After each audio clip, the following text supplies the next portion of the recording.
Stir up in our hearts, Lord God, to prepare the way of your only Son.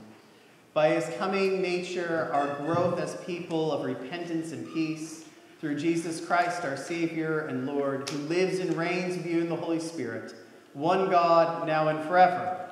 Amen. Amen.